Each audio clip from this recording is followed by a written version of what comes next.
ብዙዎቹን ጠቃሚ ነገሮች ለመስራት ጊዜው አመቺ አይሆንም። ስራችሁን ለማቆም የሚያመች ጊዜ እየጠበቃችሁ ነውን? በህይወት ጎዳና የትራፊክ መብራቶች በሙሉ በተመሳሳይ ጊዜ አረንጓዴ አይሆኑም። ምንም እንኳን ፍጥረተ ዓለም በእናንተ ላይ የሚያሲር ባይሆንም ለእናንተ ሲልም ተፈጥሯዊ መንገዱን ትቶ አይወጣም። ሁናቴዎች ፍጹም አይሆኑም። አንድ ቀን የሚል ቀጠሮ ህልማችሁን ከእናንተ ጋር ወደ መቃብር የሚወስድ በሽታ ነው። ስለሆነም አንድ ነገር ለእናንተ ጠቃሚ ከሆነና ልታደርጉት የምትፈልጉት ከሆነ ቀጠሮ ሳትሰጡት አድርጉት። እግረ መንገዳችሁን አርሙት። አስታውሱ፣ መቼም ቢሆን ጊዜው አመቺ አይሆንም። ለእናንተ ትልቅ ጠቀሜታ ባላቸው ነገሮች ላይ ለማትኮር ይቻላችሁ ዘንድ ብዙም ትርጉም የሌለውን ሥራ በትንሹ መስራት ስንፍና አይደለም። ብዙዎች ይህንን ለመቀበል ይከብዳቸዋል። ምክንያቱም ባህላችን ከፍ ያለ ስፍራ የሚሰጠው ከውጤታማነት ይልቅ ለመስዋዕትነት በመሆኑ ነው። ጥቂት ሰዎች የሚመርጡት የድርጊቶቻቸውን ውጤቶች ለመለካትና በተወሰነ ጊዜ ውስጥ ያበረከቱትን አስተዋጽኦ ለመለካት ነው። ብዙ ጊዜ በሥራ ላይ ማሳለፍ ከጉብዝና ይቆጠራል። እንዲሁም ከበላዮቻችሁና በዙሪያችሁ ካሉ ሰዎች እገዛን ለማግኘት ዋስትና ይሆናል። ግን አዳዲሶቹን ባለጠጎች በሥራ ቦታ የሚያጠፉት ጊዜ በጣም ጥቂት ሰዓት ብቻ ቢሆንም የሚያስገኙት ውጤት በአንድ ሥራ ላይ ረዥም ሰዓታትን ከሚያጠፉ ሰዎች በእጅጉ የላቀ ነው። ለስንፍና አዲስ ትርጓሜ ሰጥተነዋል። ስንፍና ማለት አንድ ሰው ምርጫው ባልሆነ ኑሮ ውስጥ ለመቆየት ሁናቴዎች ወይም ሌሎች ሕይወቱን እንዲወስኑለት መፍቀዱ ወይም ሕይወትን ሳያጣጥም ቢሮ ውስጥ ተቆራምዶ በመዋል ብዙ ገንዘብ ማካበቱ ነው። በባንክ ውስጥ ያላችሁ ሂሳብ ወይም ምንም ፋይዳ የሌላቸውን መልእክቶች በማንበብና ምላሽ በመስጠት የምታሳልፏቸው ሰዓታት ይህንን እውነታ ሊለውጡ አይችሉም። ፋታ የለሽ ከመሆን ይልቅ ውጤታማ መሆን ላይ አትኩሩ። አስታውሱ፣ በትንሹ መስራት ስንፍና አይደለም። ፍቃድ ሳይሆን ይቅርታ ጠይቁ። በዙሪያችሁ ያሉ ሰዎች ክፉኛ የማይጎዳ ነገር ከሆነ ሞክሩት። ከዚያም ምክንያታችሁን አቅርቡ። ወላጆች፣ የትዳር ጓደኛ ወይም የሥራ ኃላፊዎች ወዘተ በስሜታዊነት ነገሮችን ይክዳሉ። በድርጊታችሁ የተነሳ ሊደርስ የሚችል ጉዳት አነስተኛ ወይም በማንኛውም መንገድ የማይቀለበስ ከሆነ ሰዎች አይሆንም የሚሉትን እድል አትስጧቸው። ብዙ ሰዎች ከመጀመራችሁ በፊት ሊያስቆማችሁ ፈጣኖች የሆኑትን ያህል በእንቅስቃሴ ላይ ሆናችሁ በመንገዳችሁ ለመግባት አይደፍሩም። ማድረግ የምትፈልጉትን አድርጉ። ጥፋት ከፈጸማችሁ ይቅርታ ጠይቁ፣ ግን በፍጹም ፍቃድ ሳይሆን ይቅርታን ጠይቁ። አንድን ነገር አብዝቶ መያዝ ይቻላል። አንድ ነገር ሲትረፈረፍ የተቃራኒውን ባህሪ ሊኖረው ይችላል። ስለሆነም ሰላማውያን ጠብጫሪዎች ይሆናሉ።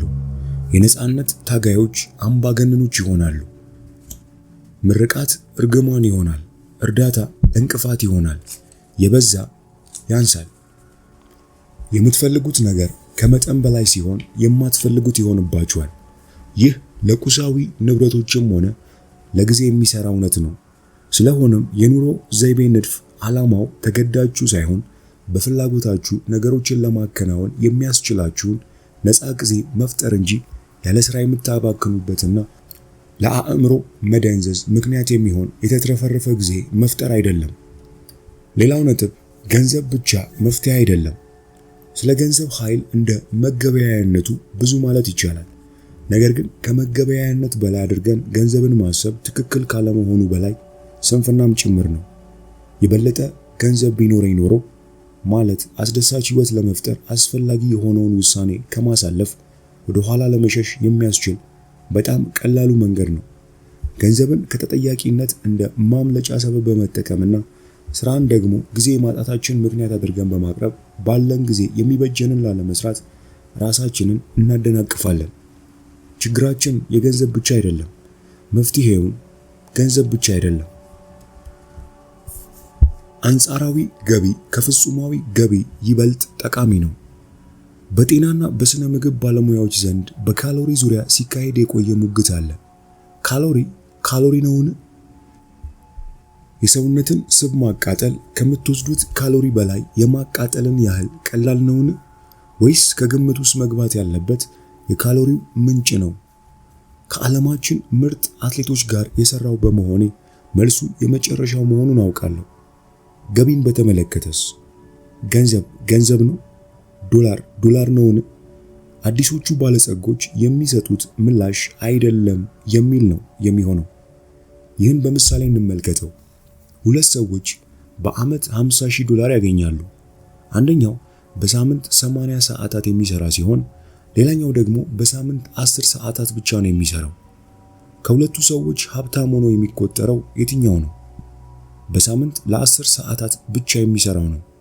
የአንጻራዊና የፍጹማዊ ገቢ ልዩነትም ይህ ነው። ፍጹማዊ ገቢ የሚሰላው የማይለወጥ አንድ ነገርን ብቻ በመጠቀም ነው፣ የገንዘብ መጠንን። ጄንዶ በዓመት $100,000 የምታገኝ በመሆኗ በዓመት $50,000 ከሚያገኘው ጆን በሁለት እጥፍ ሀብታም ነች።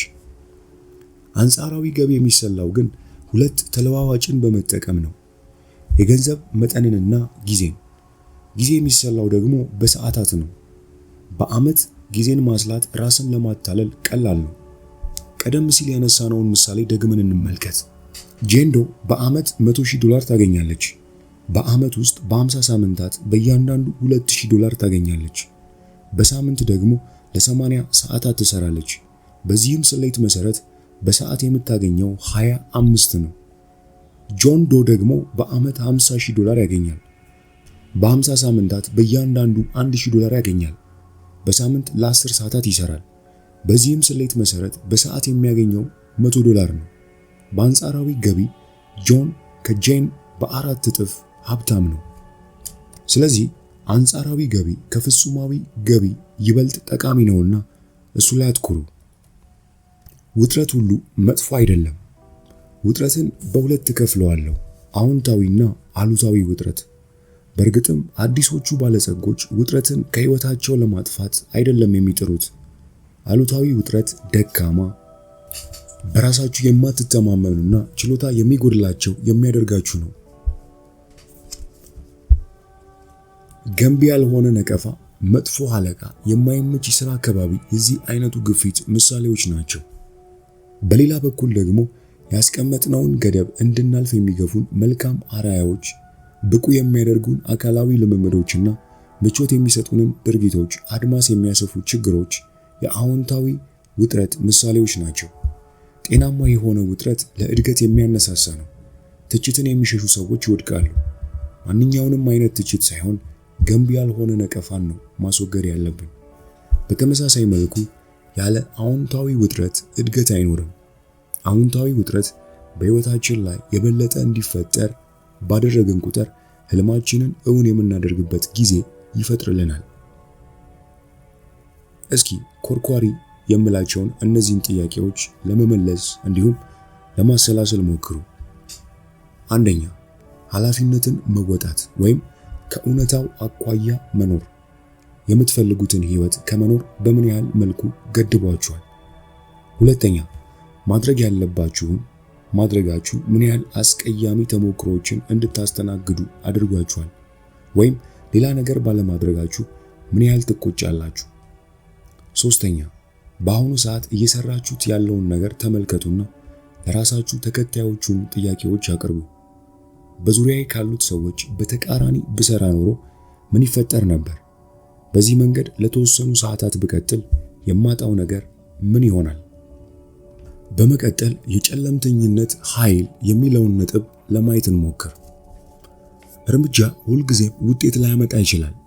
ያለ እርምጃ ግን ደስታ አይገኝም። ማድረግ ወይም አለማድረግ፣ መሞከር ወይም አለመሞከር። ብዙ ሰዎች ራሳቸውን ጀግና አድርገው የሚቆጥሩ ቢሆንም ባይሆንም ምርጫቸው ሁለተኛው ነው የሚሆነው። እርግጠኛ ላለመሆንና ውድቀትን መጠበቅ በጣም አዋኪ ነገሮች ናቸው። ሰዎች እርግጠኛ ካለመሆን ደስተኝነትን እንደሚመርጡ የታመነ ነው። ለዓመታት ግቦችን አስቀምጫለሁ። አቅጣጫዬን ለመለወጥ ውሳኔዎችን አሳልፌያለሁ። ሆኖም ግን ምንም ያገኘሁት ነገር የለም። እንደተቀረው ዓለም ሁሉ በፍርሃት የተሞላውና ደህንነት የማይሰማኝ ነበርኩ። ቀላሉ መፍትሄ የተከሰተልኝ ከ4 ዓመታት በፊት በድንገት ነው። በዚያን ጊዜ ብዙ ገንዘብ የነበረኝ ቢሆንም ምን ልሰራበት እንደምችል አላውቅም ነበር። ያለ ልፋት ነበር የምሰራው። ችግሬ ምንድን ነበር? ምን ሆኜ ነበር? በእውነቱ ከሆነ ምንም ችግር አልነበረብኝም። ችግሩ የነበረው ከአሽከርካሪው ሳይሆን ከተሽከርካሪው ነበር። ድርጅቴን ሳቋቁም ገና መጀመሪያ ላይ የተፈጸሙ ስህተቶች ነበሩ ግቤን እንዳላሳካ እንቅፋት የሆኑብኝ። ያቋቋምኩት ድርጅት እንደማይፈርስ ደህንነት ተሰምቶኝ በቀን 15 ሰዓታት በላይ በስራ ተወጥሬ ከማሳለፍ የምላቀቀው እንዴት ነው? ለመዝናናት ወደ ሌላ አካባቢ መጓዝ መፍትሄ እንደሚሰጠኝ ወሰንኩ። ታዲያ ለሽርሽር ወጣሁ። ለ6 ወራት ያህል ሳመነታ የሽርሽር ጉዞዬ የማይሳካበት ምክንያቶች ስደረድር ቆየው። ከዚያም አንድ ጥያቄ ወደ አእምሮዬ መጣ። ለሽርሽር ወደ ሌላ አካባቢ ብሄድ ሊከሰት የሚችለው የመጨረሻው አስቀያሚ ነገር ሊሆን የሚችለው ምንድን ነው? የንግድ ስራዬ ሊከስር ይችላል። በደንበኞቼ ክስ ሊመሰረትብኝ ይችላል። ፍርሃትን ማሸነፍ ማለት ፍርሃትን ማወቅ ነው። ከድህነት ጋር ለመለማመድ የተወሰኑ ቀናትን መድቡ። በእነዚያ ቀናትም ያረጀ ራፊ ጨርቅ ለብሳችሁ ይህን ሁናቴ ነው የምፈራው በማለት ራሳችሁን ጠይቁ። ከዚያም አንድ አስገራሚ ነገር ተፈጠረ። መውሰድ ስለምችላቸው ቀላል እርምጃዎች ማሰብ ጀመርኩ። ማንኛውም ነገር ቢገጥመኝ ካለሁበት የባሰ የመከራ ህይወት እንደማይገጥመኝ እርግጠኛ ሆንኩ። የዛኔ ነበር ወደ አውሮፓ ለመጓዝ ለመሄድ የሚያስችለኝን የአውሮፕላን ቲኬት የቆረጥኩት። ቀደም ሲል የፈራኋቸው አደጋዎች አልገጠሙኝም። ከዚያን ጊዜ አንስቶ ህይወቴ ተለወጠ። ያቋቋምኩት ድርጅትም ትርፋማ ሆነ። አስታውሱ፣ በተስፈኝነት የተሸፈነ ፍርሃት አለ። ይህ ፍርሃት ተስፋ የለውም። ፍርሃት መገለጫው አንድ ብቻ አይደለም። በምድራችን ላይ ያሉ በርካታ ብልህ ሰዎች የተስፈኝነት ክህደት ሲሉ ይጠሩታል። ስራቸውን ለማቆም የማይፈቅዱ ሰዎች በጊዜ ሂደት ኑሯቸው እንደሚስተካከል፣ ገበያቸውም እንደሚጨምር ነው የሚያስቡት። ይህ ማደንዘዣ ነው። በእውነቱ ከሆነ በጊዜ ሂደት ይሻሻላል ብላችሁ ታስባላችሁን? ወይስ ምኞት ብቻ ነው? ይህ በተስፈኝነት ሽፋን የተደበቀ ፍርሃት ነው። ከአንድ ዓመት በፊት፣ ከአንድ ወር በፊት ወይም ከአንድ ሳምንት በፊት ከነበረው ሁናቴያችሁ የአሁኑ የተሻለ ነውን? ካልሆነ ነገሮች በራሳቸው አይሻሻሉም። በራሳችሁ ላይ እየቀለዳችሁ ከሆነ ቀልዱን አቁማችሁ ወደፊት ለመፈናጠር የሚያስችላችሁን እቅድ ለመንደፍ ጊዜው አሁን ነው። ምቾትና ቅንጦት። አንዳንድ የጊዜ ግጥምጥሞች በጣም ወሳኝ ነው። በመቶዎች የሚቆጠሩ ሰዎች መኪና ማቆሚያ ጋር አንድ መኪና እስኪወጣ በወረፋ ቆመው እየጠበቁ ልክ አንተ በሩ ጋር ስትደርስ ከበሩ አጠገብ የቆመው መኪና መሰስ ብሎ ሲወጣ ሊያጋጥም ይችላል። ጆን ማርክ በ1980ዎቹ በፖለቲካ ችግርና በኢኮኖሚ ድቀት ትታመስ በነበረችው ጋና ለ4 ወራት ያህል ከርሟል። በዚያን ጊዜ ውስጥም ልክ እንደ ሀገሬ ሁሉ እርሱም ቁርስ፣ ምሳና ራቱን የበቆሎ ገንፎ በጎመን እየተመገበና ወለል ላይ በተነጠፈች ቀጭን ፍራሽ ላይ እያደረ መከራውን ቀምሷል። ጆን ከዚህ መሰሉ ምቾት ማጣት ጋር ለመላመድ የፈጀበት 2 ሳምንታት ብቻ ነበር። በዚያን ምቾት በሚነሳ ሁኔታ ውስጥ ለእርሱ ከምንም ነገር በላይ አስፈላጊ የነበሩት የልብ ወዳጆቹና ነፍሱን የሚያቆይበት ምግብ ብቻ ነበሩ። ከውጪ ሲታይ አሰቃቂ አደጋ የሚመስለው ሁናቴ ለጆን የህይወትን ሚስጥር እንዲረዳ ያስቻለው ትልቅ ተሞክሮ ነበር። ከሁሉ የከፋው ተደርጎ የሚወሰደው ነገር በእውነቱ ከሆነ ያን ያህል የከፋ አልነበረም። ህይወትን ለማጣጣም የግድ ብዙ ገንዘብ የሚያስወጣ ግን በቅጡ የማናጣጥመው ጉዳይ ማድረግ የለብንም። ሆኖም ግን ጊዜያችንን ልንቆጣጠርና ብዙዎቹ ነገሮች የምናስባቸውን ያህል ከባድ እንዳልሆኑ ልናውቅ ይገባል። አሁን እድሜው 48 ዓመት የደረሰው ጆን ማርክ በኦንታሪዮ በጣም በተዋበ ቤት ውስጥ ነው የሚኖረው። ነገር ግን ያለዚህ ቤት ሊኖር እንደሚችል ያውቀዋል። ነፍሱን ከሚያለመልሙለት ትዝታዎቹ መካከል ዋነኛዎቹ የመከራ ጊዜ ወዳጆቹና ያሳለፈው ችግር ናቸው። ለእርሱና ለቤተሰቡ በጣም የተለያዩ ጊዜያትን ለመፍጠር የቆረጠ ሲሆን ጡረታ መውጣት ፈጽሞ ያሳስበው። ሁሉን ነገር ለበኋላ አታቆዩት። እንደዚያ ላለማድረግ ከበቂ በላይ ምክንያቶች አሏችሁ። በመጨረሻም ከዚህ መጽሐፍ በጣም ኮርኳሪ የሆኑ ጥያቄዎችን በማንሳት የዛሬውን የመጽሐፍ ቅምሻችንን እዚህ ጋር እናብቃ። እኔ ሽማግሌ ነኝ። በርካታ ችግሮችንም አውቃለሁ። ነገር ግን ብዙዎቹ አልደረሱብኝም። ማርክ ትዌይን። ወደፊት ለመሻገር ከፈራችሁ መፍትሄው ምላሾቻችሁን በጽሑፍ ማስፈርና የበለጠ ምላሾችን ማሰብ ነው። አንደኛ፣ ትልቁ ፍርሃታችሁ ምን እንደሆነ ለይታችሁ ወቁ። ለማድረግ የምታስቡትን ብታደርጉ ሊከሰት የሚችለው የመጨረሻው አስቀያሚ ነገር ምንድን ነው? የህይወታችሁ ፍጻሜ ሊሆን ይችላል። እነዚህ ነገሮች ዘላቂ ናቸውን? ሁለተኛ፣ የሚደርሰውን ጉዳት ለመጠገን ምን ያህል እርምጃዎችን ነው ለመውሰድ የምትችሉት? ከምታስቡት በላይ ቀላል ነው የሚሆነው። ሶስተኛ፣ ከእርምጃችሁ ልታገኙ የምትችሉት ጥቅም ምንድን ነው? ከናንተ በችሎታ የሚያንሱ ሰዎች ይህን ከዚህ በፊት አሳክተውታልን? አራተኛ፣ ከስራችሁ ዛሬ ብትባረሩ ሊገጥማችሁ የሚችለውን የገንዘብ ችግር በቁጥጥር ስር ለማዋል ምን ታደርጋላችሁ? ሌሎች አማራጮችን ለመሞከር ስራችሁን ብታቆሙና ኋላ ላይ የግድ ወደ ስራችሁ መመለስ ቢኖርባችሁ እንዴት ወደ ስራችሁ ለመመለስ ትችላላችሁ? አምስተኛ፣ ከፍርሃት የተነሳ ወደ ጎን የተዋችሁት ነገር ምንድን ነው? ብዙውን ጊዜ ለመስራት የሚያስፈራን ነገር ለማድረግ የሚገባን ነገር ነው። ለወሳኝ ጉዳይ ስልክ መደወል እያለብን ሳንደውል የምንቀረው፣ መናገር እያለብን ሳንናገር የምንቀረው፣ እንዲሁም ማድረግ እያለብን ሳናደርግ የምንቀረው ሊከተለው የሚችለውን ውጤት በመፍራት ነው። ሊመጣ የሚችለውን የመጨረሻ ውጤት ለይታችሁ ወቁ፣ ተቀበሉት፣ እንዲሁም ተግብሩት። እርምጃውን ለኋላ ማስተላለፍ የሚያስከትልባችሁ ኪሳራ ምንድን ነው? በገንዘብ፣ በስሜት እንዲሁም በአካል። እርምጃ የመውሰድን ብቻ ሳይሆን እርምጃ ያለመውሰድንም ኪሳራ ከግምት ውስጥ ማስገባት አለባችሁ። የሚያስደስታችሁን ነገሮች ካላደረጋችሁ ከ5 ወይም ከ10 ዓመት በኋላ መድረሻችሁ የት ነው የሚሆነው? የመጨረሻውና ስድስተኛው ምንድነው የምትጠብቁት?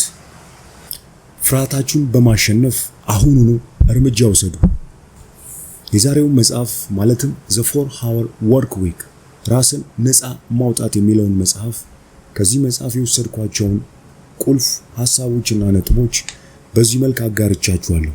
ይህንን መጽሐፍ ሙሉውን በአማርኛ የምትፈልጉ ብቻ ከታች ባለው የቴሌግራም ሊንክ አድራሻ ልትጽፉልን ትችላላችሁ። ከዛሬው የመጽሐፍ ቅምሻ የትኛው ሐሳብ ተመቻችሁ? የትኛውስ ሐሳብ መሰጣችሁ? ኮሜንት ላይ ጻፉልኝ። ለዚህ ድንቅ ቤተሰብ አዲስ ከሆናችሁ ደግሞ ሰብስክራይብ በማድረግ እንድትቀላቀሉ እንጋብዛችኋለሁ። በቀጣይ ጊዜ በቀጣይ መጽሐፍ በስፋት እንገናኛለን።